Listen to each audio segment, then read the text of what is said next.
Bismillahirrahmanirrahim. Assalamualaikum warahmatullahi wabarakatuh.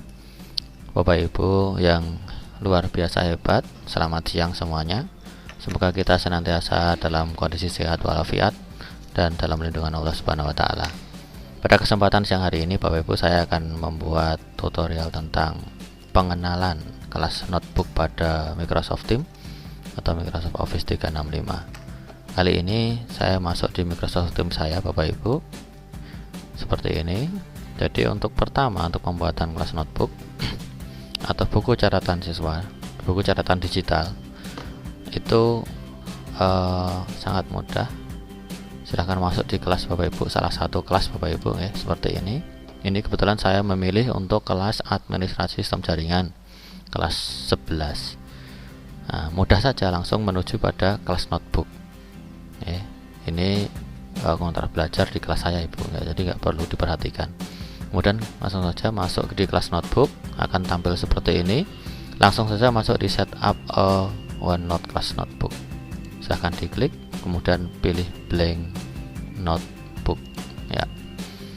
Oke, kemudian kita akan sampai di sini, yaitu penjelasan tentang buku digital atau kelas notebook yang kita miliki. Pertama, di sini ada collaboration space. Kemudian kemampuannya, ini guru bisa mengedit konten, tetapi siswa tidak bisa.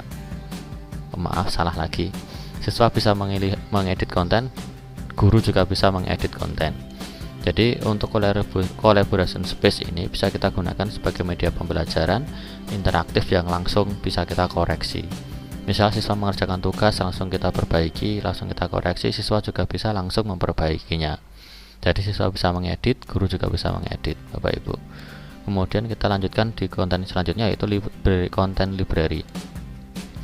Nah, untuk content library, guru bisa mengedit konten, sedangkan siswa hanya bisa melihat konten Bapak Ibu.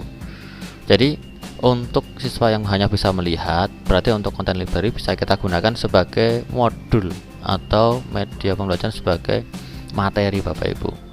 Sehingga materi di sini siswa tidak bisa mengedit, hanya bisa melihat saja. Seperti itu. Kemudian yang ketiga, teacher only session. Berarti di sini guru dapat mengedit konten, sedangkan siswa tidak dapat melihat konten. Nah, perhatikan Bapak Ibu, untuk teacher only session, guru bisa mengedit konten, sedangkan siswa tidak bisa melihat. Berarti ini bisa kita gunakan sebagai penilaian atau catatan pribadi dari guru. Nah, ini sangat cocok sekali bagi para wali, bisa untuk catatan siswanya. Mungkin si A siswanya bandel, si B siswanya kok rajin, si C bandel tapi juga rajin, seperti itu. Jadi kita manfaatkan sebagai catatan guru untuk mencatat bagaimana kondisi dari setiap siswa yang kita miliki atau kelas yang kita ampuh, seperti itu. Kemudian untuk student notebook Bapak Ibu, catatan siswa ya, inilah catatan yang sebenarnya, buku siswa. Nah, bedanya dari yang lain di sini, perhatikan, untuk teacher bisa mengedit konten, bisa mengoreksi, bisa merubah konten, sedangkan siswa itu hanya bisa mengakses konten atau bukunya saja. Maksudnya tidak bisa melihat buku-buku dari temannya, tidak bisa melihat catatan-catatan temannya atau siswa lain. Sehingga ini hanya sebagai buku pribadi siswa. Nah, disinilah kita akan membuatkan tugas, kemudian untuk laporan siswa, kemudian untuk tugas resum atau rangkuman dan seterusnya. Jadi siswa tidak bisa melihat buku siswa lain. Jadi tidak bisa copy paste di sini. Siswa hanya bisa mengakses bukunya sendiri, seperti itu. Itu tentang beberapa fungsi atau kemampuan atau fasilitas yang ada di kelas notebook Bapak Ibu. Namanya buku digital atau buku catatan kelas. Kemudian kita lanjutkan dengan klik next. Nah, di sini ada beberapa pilihan Bapak Ibu, ada handout, ada class notes, ada homework, quiz. Ini standar dari Microsoft. Jadi silahkan disesuaikan dengan kebutuhan Bapak Ibu sendiri. Tidak perlu banyak-banyak gitu. Jadi nggak perlu banyak-banyak, silahkan disesuaikan. Misalnya ini saya sebagai materi, jadi Buku ini nanti akan saya gunakan sebagai upload materi, mengirim materi, dan juga untuk lembar diskusi. Misalnya saya punya materi bab 1 atau KD1, kemudian siswa saya minta untuk membuat rangkuman atau resume atau catatan seperti itu.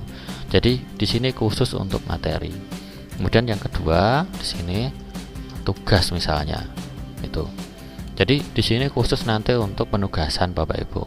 Ini untuk mempermudah kita saja bagaimana bisa mengelola dari kelas notebook seperti itu. Kemudian yang lain kalau tidak digunakan silahkan dihapus. Setelah itu kita create, ditunggu sampai selesai. Jadi pembuatan kelas notebook dengan Microsoft Teams, langkahnya hanya seperti itu saja, cukup mudah menurut saya. Tinggal saja. Nanti untuk implementasinya tinggal kita tambahkan. Atau kita akan sampaikan pada video selanjutnya. Jadi Bapak Ibu untuk saat ini sampai pengenalan kelas notebook saja. Silahkan diklik subscribe dan jangan lupa di like, komen. Tunggu video selanjutnya untuk implementasi pembelajaran menggunakan kelas notebook seperti itu. Ya, Bapak Ibu yang saya hormati, yang luar biasa, ini saya masih proses, ditunggu saja sampai nanti tampilannya itu muncul Bapak Ibu, biar Bapak Ibu nggak penasaran ini seperti apa nanti tampilan dari kelas notebook itu gitu. Oke, ditunggu ya Bapak Ibu ya.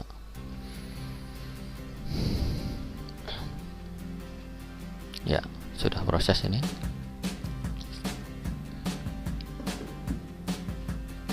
Oke, nah Oke, untuk kecepatan pembuatan kelas notebook itu tergantung dari speed internet Bapak Ibu ya. Selain ke speed internet juga speed dari komputer yang Bapak Ibu gunakan. Seperti itu. Jadi diusahakan untuk kelas notebook ini pembuatannya menggunakan komputer. Kalau pakai HP nanti mungkin agak susah dan susah untuk digunakan. Kita lihat dulu penampilannya Bapak Ibu. Nah, seperti ini. Ini untuk collaboration space tadi yang bisa kita gunakan sebagai pembelajaran. Jadi kita bisa share materi di sini. Kemudian siswa bisa langsung koreksi, bisa langsung melihat, bisa langsung membalas atau mengedit seperti tadi. Anggap saja ini sebagai percakapan, anggap saja sebagai percakapan atau juga untuk share tugas yang langsung kita butuhkan untuk balasannya. Atau kemudian di sini ada konten library yang guru bisa mengedit konten, tapi siswa hanya bisa melihat. Nah, seperti itu. Jadi seperti ini. Misalnya ini saya punya materi apa gitu, tinggal masukkan di sini, tinggal copy paste saja. Sebagai contoh ini, Bapak Ibu saya coba browsing ya. Sistem komputer. Ya, misalnya seperti ini. Saya punya materi ini, dasar sistem komputer. Ya, di copy saja Bapak ya. Yes. Wah, ternyata banyak sekali ternyata. Banyak sekali. Yes. Copy saja Bapak Ibu, kemudian dipastekan di sini. Ini hapus ya. Hapus lagi. Kemudian kita pastekan. Oke, seperti ini Bapak Ibu. Jadi cukup mudah ya. Sangat mudah sekali. Misalnya ini KD 3.1 tentang sistem komputer. Nah, seperti ini Bapak Ibu. Jadi nanti siswa bisa melihat, tapi siswa hanya bisa melihat saja itu. Kemudian untuk teacher only berarti hanya untuk catatan siswa Bapak Ibu ya. Kemudian nanti untuk siswanya, mereka memiliki catatan sendiri-sendiri di bawah sini. Semua siswa memiliki catatannya sendiri-sendiri Bapak Ibu. Gitu. Jadi kita bisa langsung koreksi di sini. Ini untuk materi. Ini untuk penugasan misalnya. Misalnya materi di sini buatlah rangkuman itu dari KD 1.1.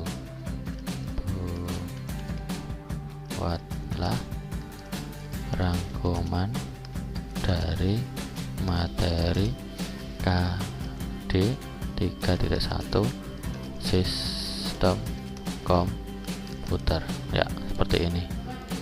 Jadi siswa nanti akan bisa membuat catatannya ada di sini. Seperti itu Bapak Ibu. Gampang ya Bapak Ibu ya. Terima kasih. Ini untuk informasi dari kelas notebook. Ya, monggo untuk kreativitas Bapak Ibu sendiri silahkan dimanfaatkan dengan baik yang sudah ada dalam Microsoft Office ini untuk pembelajaran online, untuk pembelajaran digital di masa pandemi ini. Selamat bertugas, selamat berkreasi. Semoga pendidikan di Indonesia semakin maju dan semakin berkembang. Terima kasih. Wassalamualaikum warahmatullahi wabarakatuh.